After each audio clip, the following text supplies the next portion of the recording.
Доброе утро! Сегодня мы продолжаем нашу серию видеороликов, посвященную вопросам настройки и оптимизации работы компьютеров для СУБД Firebird. В этом выпуске мы сосредоточимся на важной теме – проверки индексов базы данных Firebird на предмет наличия общих проблем. Чтобы ваша база данных Firebird функционировала максимально эффективно и стабильно, крайне важно регулярно контролировать состояние всех ее индексов. Индексы должны оставаться актуальными, корректно настроенными и полностью работоспособными. Это критически важно для обеспечения высокой производительности всей системы и предотвращения потенциальных ошибок во время выполнения различных запросов к базе данных. Теперь перейдем непосредственно к тому, как именно можно осуществить проверку состояния индексов вашей базы данных Firebird. Проверка неактивных или неактивированных индексов. Индексы в базе данных Firebird могут находиться в трех различных состояниях: активное, неактивное или неактивированное. Активный индекс – это стандартный индекс, который используется системой для оптимизации выполнения запросов к базе данных. Он активно участвует в процессе поиска и сортировки данных, что позволяет значительно ускорить выполнение операций. Неактивный индекс – это индекс, который был отключен вручную с помощью команды alter index inactive. В этом случае он больше не используется при обработке запросов, хотя технически продолжает существовать в структуре базы данных.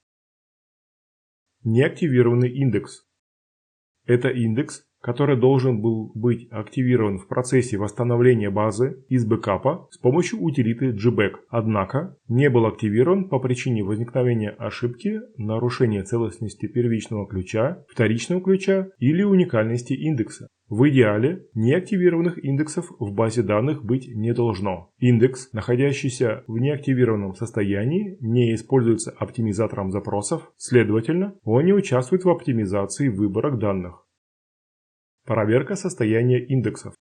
Для того, чтобы убедиться, что все индексы базы данных находятся в активном и рабочем состоянии, необходимо провести тщательную проверку их текущего статуса и воспользоваться следующим SQL-запросом. Если результатом данного запроса является число 0, это означает, что все индексы были успешно активированы и работают должным образом. В этом случае можно быть уверенным, что система функционирует корректно. Однако, если результат запроса не равен нулю, это свидетельствует о наличии как минимум одного неактивированного индекса. Это может указывать на возможные проблемы с индексами или неполадки в системе.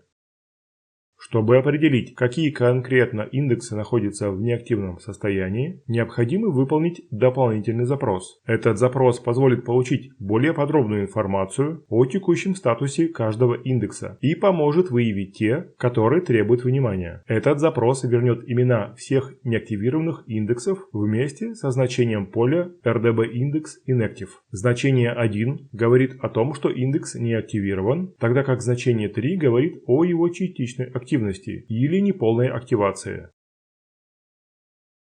Активация неактивированных индексов. Чтобы перевести такие индексы в активное состояние, нужно выполнить определенную последовательность действий. Для этого потребуется применить специальную команду каждому из этих индексов по отдельности – alter index active. Эта команда будет запускать процесс активации и переводить индекс из состояния неактивен в состояние активен. После этой операции индекс станет активным и начнет участвовать в работе оптимизатора запросов. Для примера, я сначала отключил один из индексов, затем проверил его статус командой, а потом включил обратно. Пересчет селективности статистики индексов.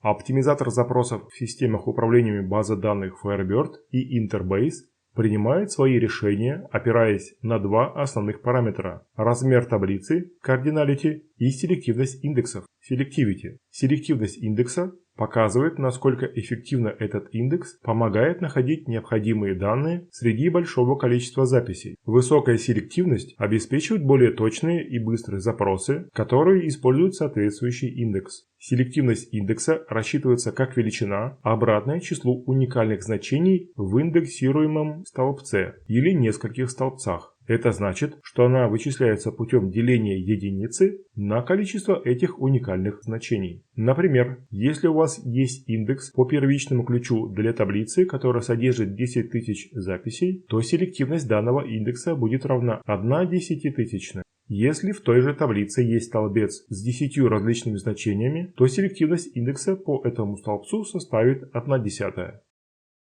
Стоит заметить, что для оптимизатора базы данных низкая селективность индекса является предпочтительной. Тем не менее, важно помнить, что если оптимизатор правильно оценивает размер таблиц, он не производит автоматического пересчета селективности индексов. В результате такие оценки могут быть неточными и сильно отличаться от реальных показателей. Поэтому рекомендуется вручную пересчитывать селективность. Пересчет селективности индексов выполняется в следующих ситуациях. При создании нового индекса, при выполнении команды AlterIndexActive, при использовании команды setStatisticIndexName.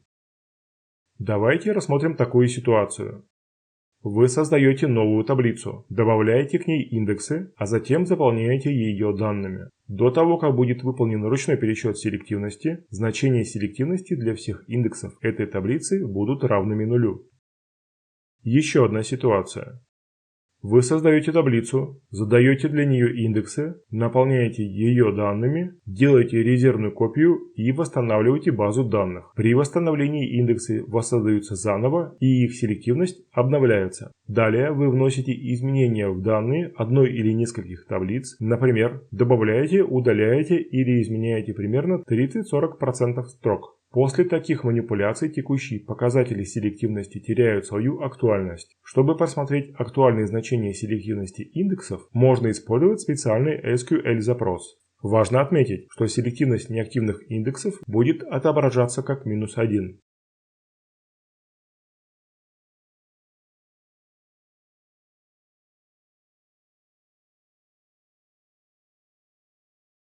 Пересчет статистики индексов в базе данных Firebird представляет собой один из методов повышения эффективности выполнения запросов.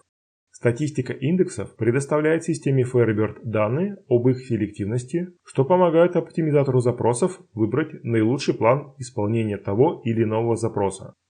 Далее приведен подробный алгоритм действий для пересчета статистики индексов в базе данных Firebird. Подключение к базе данных. В первую очередь необходимо подключиться к вашей базе данных, используя любой удобный инструмент администрирования, например iSQL, FlameRobin или другой аналогичный инструмент. Обновление статистики индекса. После подключения к базе данных выполните SQL-команду для обновления статистики конкретного индекса setStatisticIndex. Фиксация изменений. Чтобы зафиксировать внесенные изменения, выполните следующую команду commit. Проверка обновленной статистики. Для просмотра результатов обновления статистики можно использовать следующую команду.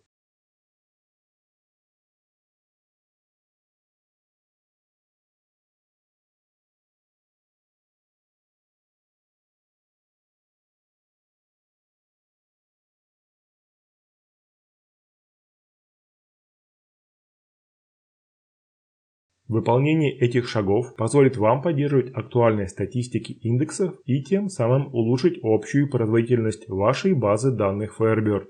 Вот и все. Теперь вы пересчитали статистику индексов в базе данных Firebird. Вы можете делать это периодически, особенно после больших изменений в базе, чтобы сохранить эффективность работы индексов. Проверка состояния индексов и пересчет статистики с использованием HashiCorp. Чтобы проверить состояние индексов с помощью HashiCorp, выполните следующие действия. Зайдите в веб-интерфейс и выберите задание «Пересчет статистики индексов» для зарегистрированной базы данных. Откройте диалог и включите задание. Задание будет выполнять как пересчет статистики, так и проверку состояния индекса. Расписание по умолчанию еженедельно по субботам в 2 часа ночи. Если вам нужно срочно пересчитать статистику индексов, например, если вы только что установили HashiCorp, вы можете нажать кнопку «Запустить сейчас» в виджете задания. Для баз данных размером более 20 ГБ мы рекомендуем пересчитывать индексы ежемесячно, а не еженедельно. На этом этапе мы завершаем текущую часть нашего руководства. Хочу напомнить вам, что в комментариях к этому видео вы можете делиться своими проверенными советами по оптимизации работы компьютера на различных операционных системах. Также не стесняйтесь задавать интересующие вас вопросы и предлагать идеи для будущих выпусков на нашем канале. Ваши лайки и дизлайки очень важны для нас. Каждая ваша реакция помогает нам улучшать контент. Хочу поблагодарить всех неравнодушных, кто нас поддерживает на платформе Boosty. Также в описании будут ссылки на группы в Телеграме и ВК, а также на другие видеохостинги, Рутюб и платформу. До новой встречи в следующем видео.